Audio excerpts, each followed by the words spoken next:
helped you when he got about something? What did you intend to do with their body? What would you do with the head? Take them the flesh like that head hunter?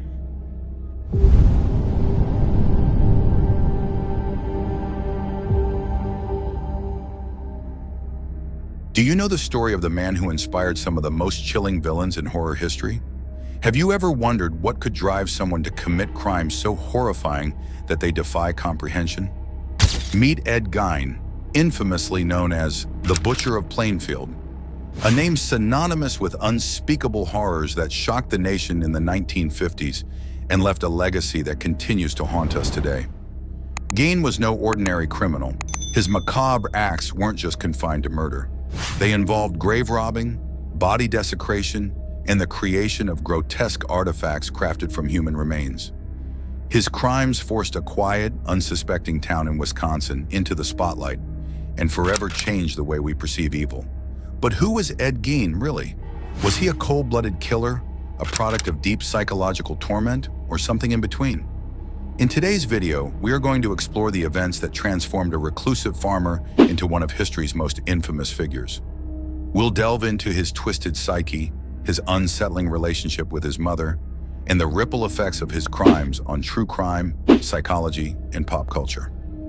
Edward Theodore Gein, born on August 27, 1906, in La Crosse, Wisconsin, was the second son of George Philip Gein, 1873-1940, and Augusta Wilhelmina Gein, née 𝐟𝐸𝐵𝐾, 1878-1945. He had an older brother, Henry.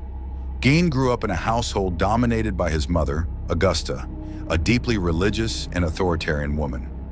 A nominal Lutheran, Augusta fervently preached to her sons about the immorality of the world, the dangers of drinking, and her belief that all women, apart from herself, were promiscuous and tools of the devil. She dedicated part of each day to reading passages from the Bible, often focusing on verses about death, murder, and divine punishment. Gein developed an obsessive attachment to his mother, idolizing her and internalizing her beliefs. The family dynamic was further strained by Augusta's hatred for her husband, George, a chronic alcoholic unable to maintain steady employment. Over the years, George worked as a carpenter, tanner, and insurance salesman, though his efforts were largely unsuccessful. While living in La Crosse, George briefly owned a grocery store, but eventually sold the business. Seeking isolation from the corrupting influence of society, Augusta moved the family to a remote 155-acre farm near Plainfield, Wisconsin. The farm became their permanent residence, where Augusta deliberately kept her sons away from outside influences, fostering an isolated and insular environment. Gein rarely left the farm except to attend school. At school, his teachers and classmates described him as shy, with peculiar mannerisms, such as random laughter, as though he were privately amused by his own thoughts. Despite his odd behavior and social difficulties, Gein performed reasonably well in school, particularly in reading. However, Augusta's controlling nature stifled any attempts he made to form friendships. Family acquaintances recalled that Augusta would harshly punish him for trying to connect with others, further isolating him from the outside world. On April 1, 1940, Edward Gein's father, George, passed away at the age of 66 due to heart failure. With his father gone, Gein and his older brother, Henry, took on odd jobs around their small town to cover the family's living expenses. The two brothers were known within the community as reliable workers who could be trusted for various handyman tasks. In addition to his work as a handyman, Gein also frequently babysat for neighbors, a role he seemed to genuinely enjoy. His affinity for children was often noted, as he found it easier to relate to them than to adults. Henry, meanwhile, began to envision a life beyond the family farm. He started dating a divorced mother of two and expressed intentions of moving in with her. Concerned about Ed's extreme dependence on their mother, Henry often spoke critically of Augusta in Ed's presence. This created tension between the brothers, as Ed idolized their mother and reacted with shock and hurt to Henry's disparaging remarks. By May 16, 1944, life on the isolated farm took a dark turn. That day, Gein was engaged in a routine task, burning away marsh vegetation on the property. However, the fire quickly grew out of control, prompting the local fire department to respond. By the time the fire was extinguished and the firefighters departed, Ed reported that Henry was missing. Alarmed, a search party equipped with lanterns and flashlights combed the area for Henry. Hours later, they found his lifeless body lying face down on the ground. At first glance, there were no obvious signs of trauma or burns on Henry's body. Authorities concluded that he had died of heart failure, exacerbated perhaps by the physical exertion of fighting the fire. Asphyxiation was later listed as the official cause of death. However, biographer 𝐟𝐨𝐫𝐿 later uncovered reports that Henry had bruises on his head, raising questions about whether foul play had been involved. Despite this discovery, the police dismissed any suspicions of murder, citing a lack of evidence. No formal investigation was conducted, and an autopsy was never performed. The unexplained circumstances surrounding Henry's death were largely ignored until years later, in 1957, when Ed Gein became the prime suspect in the gruesome murder of Bernice Worden. During the investigation, State Officer 𝐬𝐮𝐬𝐫𝐞𝐿 revisited the details of Henry's demise, suggesting a possible connection to Ed's darker impulses. Some theorists, including George Arndt, speculated that Henry's death might symbolize a Cain and Abel dynamic, hinting at fraternal jealousy or conflict. After Henry's death, the Gein household consisted of just Ed and Augusta. Augusta's health rapidly declined following a paralyzing stroke, and Ed dedicated himself to her care. His devotion bordered on obsessive, as he now spent all his time tending to her needs. Sometime in 1945, Ed and Augusta visited a nearby neighbor, a man named Smith, to purchase straw. This seemingly mundane event became a turning point in Ed's life. While at Smith's property, Augusta witnessed a disturbing scene. Smith brutally beat a dog in front of her and Ed. Despite the horrifying nature of the act, Augusta's outrage wasn't directed at the violence itself, but at the presence of a woman who emerged from Smith's house during the incident. Augusta, deeply religious and judgmental, was appalled that the woman, who she claimed was not married to Smith, was living there. She angrily referred to her as Smith's harlot, displaying her disdain for what she perceived as immoral behavior. Not long after this incident, Augusta suffered a second stroke. Her condition deteriorated rapidly, and Ed's role as her caregiver became all-encompassing. On December 29, 1945, Augusta passed away at the age of 67. Her death devastated Ed, leaving him utterly bereft.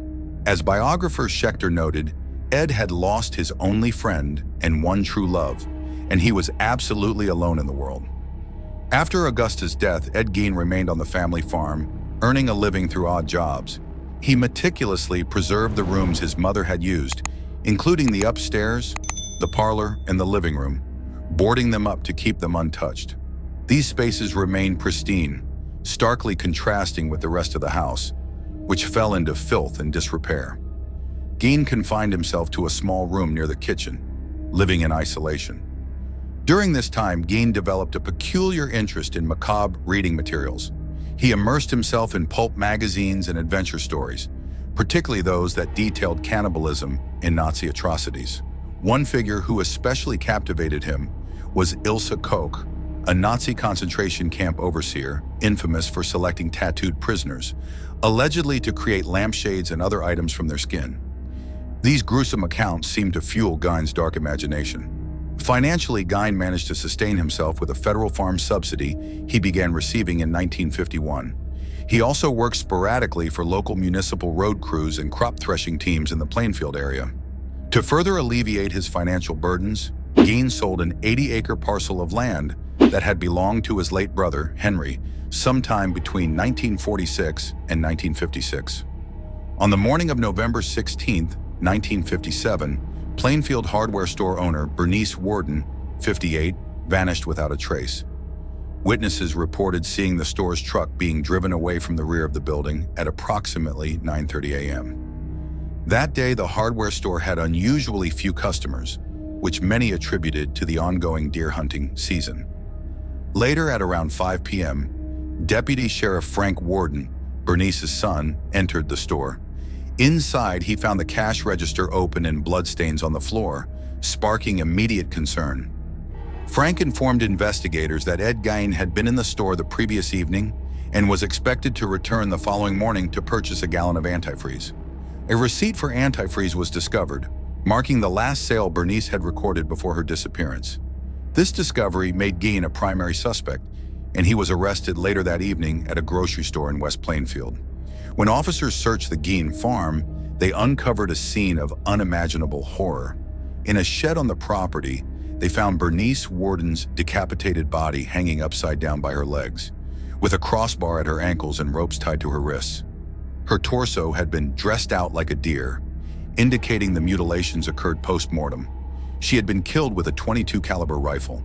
The search of Gein's home revealed a macabre collection of human remains, human bones and fragments scattered around the house, furniture upholstered with human skin, skulls mounted on bedposts, bowls made from human skulls, a corset crafted from the skinned torso of a woman, masks made from female faces, Bernice Worden's head found in a burlap sack, and her heart placed in a plastic bag near the stove, 9 preserved vulvae in a shoebox, along with a belt fashioned from human nipples and lampshades, and other objects made from human skin. These gruesome discoveries painted a chilling portrait of Gein's depravity. Authorities later determined that many of these items had been made from bodies Gein had exhumed from local graveyards. Gein admitted to making as many as 40 nocturnal visits to cemeteries between 1947 and 1952, claiming to have been in a daze-like state during these trips. On most occasions, he left empty-handed, but on others he unearthed recently buried middle-aged women who resembled his mother. Gein would take these bodies home, where he tanned their skins to craft his horrifying artifacts. Gein led investigators to the graves he had robbed, and their subsequent exhumations confirmed his confessions. Caskets were found as he described. One was completely empty, another contained only a few bones and Gein's crowbar, and a third had most of the body missing, though some parts and personal items had been returned. Following his mother's death, Gein's fixation on her intensified. He began creating what he called a woman suit, intended to allow him to become his mother, metaphorically and literally. Despite the grotesque nature of his crimes, Gein denied any sexual activity with the exhumed bodies, claiming they smelled too bad. Gein also admitted to the murder of Mary Hogan, a tavern owner who had disappeared in 1954. Her skull and face were among the gruesome trophies found in his home. However, Gein later claimed to have no memory of killing her. Gein's crimes profoundly impacted the small town of Plainfield and beyond. Sheriff 𝐼𝐸𝐵, who had led the investigation, reportedly assaulted Gein during questioning, slamming his head into a brick wall. This act rendered Gein's initial confession inadmissible in court. 𝐟𝐸𝐵's mental health reportedly deteriorated due to the horrors he witnessed and the stress of the case. He died of heart failure in 1968 at the age of 43, with many believing the trauma of the investigation played a role in his early death. Gein's actions shocked the nation, cementing him as one of history's most notorious figures and inspiring countless portrayals of horror in popular culture. His crimes were not just a reflection of personal depravity, but a haunting reminder of the darkness that can lurk in human nature. In addition to the murders of Mary Hogan and Bernice Worden, Ed Gein was suspected in several other unsolved cases in Wisconsin. After his arrest in November 1957, authorities presented him with a list of missing persons cases that had occurred between his mother's death in 1945 and Worden's murder in 1957. The discovery of Hogan's remains and Gein's bizarre crimes heightened their suspicions. However, lie detector tests seemingly cleared Gein of involvement in other murders, and his psychiatrist concluded that his violence was directed solely at women who resembled his domineering mother. Among the missing persons, cases linked to Gein was the disappearance of 8-year-old Georgia Jean Weckler. On May 1, 1947, Georgia vanished near her family's farm in Fort Atkinson. A neighbor had given her a ride home from school and dropped her off at the lane leading to her home. The last confirmed sighting of Georgia was as she paused to collect mail from the family's mailbox. Witnesses reported seeing a dark-colored 1936 Ford sedan in the area that afternoon. Gein owned a similar vehicle, a black 1937 Ford. Despite the connection, no evidence ever surfaced tying Gein to Georgia's disappearance. Another case that drew investigators' attention was the 1953 disappearance of 15-year-old Evelyn Grace Hartley. Evelyn had been babysitting at the home of a lacrosse professor on October 24, 1953, when she vanished. Her father, Richard Hartley, grew concerned after Evelyn failed to check in as planned. When he went to the house, he found the doors locked, lights on, and Evelyn's belongings scattered throughout the house. Her broken glasses were discovered upstairs, and her shoes were found in separate rooms. Despite an intensive search and Gein questioning in the case, no trace of Evelyn was ever found. Gein denied involvement and passed 2 lie detector tests, and investigators found no evidence linking him to her disappearance. Gein was also suspected in the mysterious disappearance of 2 hunters, 42-year-old Victor Harold Travis and his companion, Raymond Burgess. The 2 men were last seen on November 1, 1952, after leaving Mac's Bar in Plainfield. Earlier that day, they had been hunting on land adjacent to Gein's property, reportedly against his wishes. They were last seen driving away in Burgess's car, but neither the men nor the vehicle were ever found. Other disappearances tentatively linked to Gein include James Walsh, a 32-year-old neighbor who vanished in 1954. After Walsh disappeared, Gein reportedly performed chores for Walsh's wife. Investigators also explored Gein's potential involvement in the August 1956 disappearance of 30-year-old 𝐟𝐨𝐫𝐿, last seen in Plainfield, and a failed abduction of 16-year-old 𝐬𝐮𝐬𝐫𝐿 in Auroraville. While no direct evidence tied Gein to these cases, the eerie parallels in his known history of grave robbing and murder left a shadow of suspicion. Ultimately, his confirmed crimes, though horrific, were limited to Hogan and Worden, leaving many of these disappearances unsolved mysteries. On November 21, 1957, Ed Gein was arraigned in 𝐬𝐮𝐬𝐫𝐿 County Court on 1 count of first-degree murder. He pleaded not guilty by reason of insanity. Following psychological evaluations, he was diagnosed with schizophrenia and declared mentally incompetent to stand trial.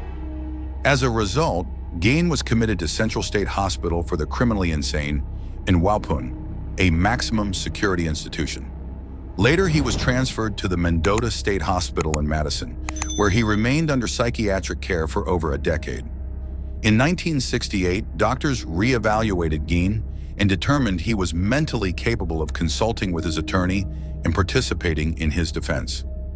This led to the start of his trial on November 7, 1968, nearly 11 years after his initial arrest.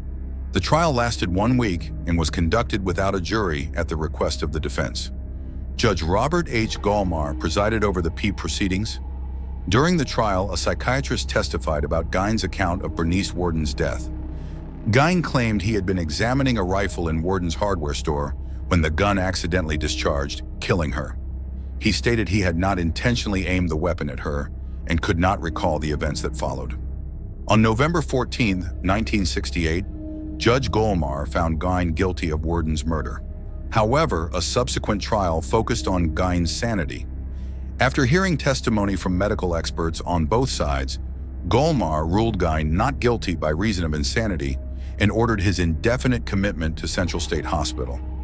Ed Gein's property, which included his house, outbuildings, and 195 acres of land, was appraised at $4,700 in 1958, equivalent to approximately $50,000 in 2023. Following his arrest, an auction was scheduled for March 30, 1958, to sell Gein's possessions. Rumors circulated that the house and land might be turned into a morbid tourist attraction, sparking both public interest and controversy. However, the infamous farmhouse met an unexpected end before the auction could occur. On the morning of March 20, 1958, the property was engulfed in flames. A deputy fire marshal reported that a cleaning crew had set a garbage fire about 75 feet from the house, but no direct evidence showed the fire spread from the bonfire to the home. Hot coals were found at the burn site, but investigators suspected arson, though the cause of the blaze was never officially determined.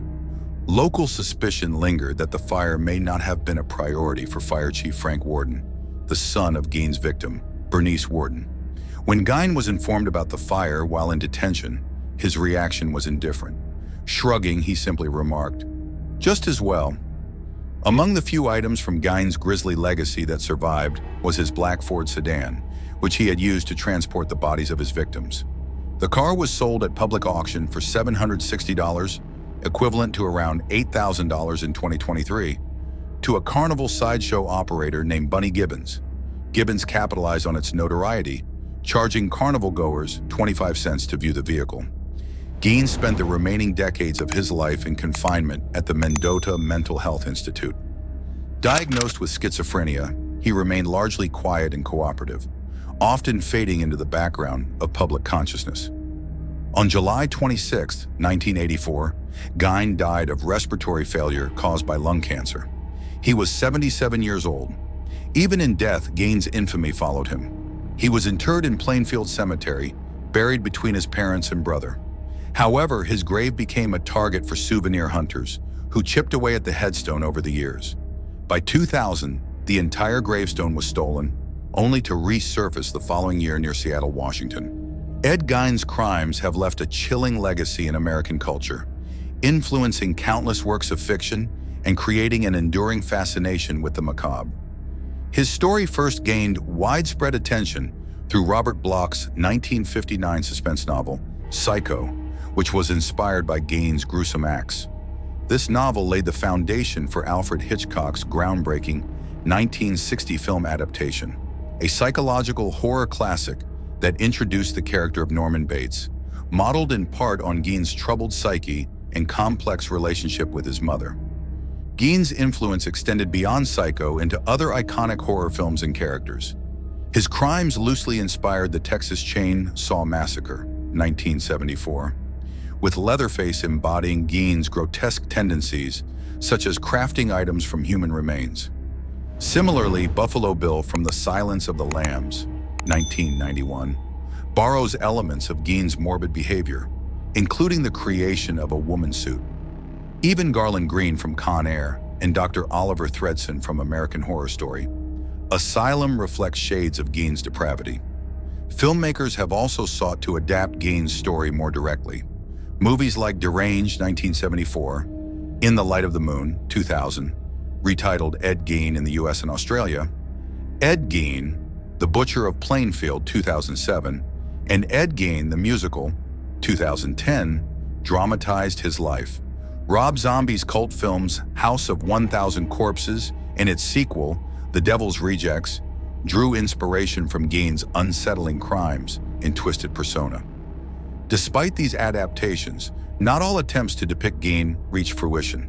In the mid-1970s, acclaimed filmmakers Errol Morris and Werner Herzog embarked on an ambitious project about 𝐬𝐮. Morris spent nearly a year in Plainfield, Wisconsin, interviewing locals and reportedly speaking with 𝐬𝐮 multiple times.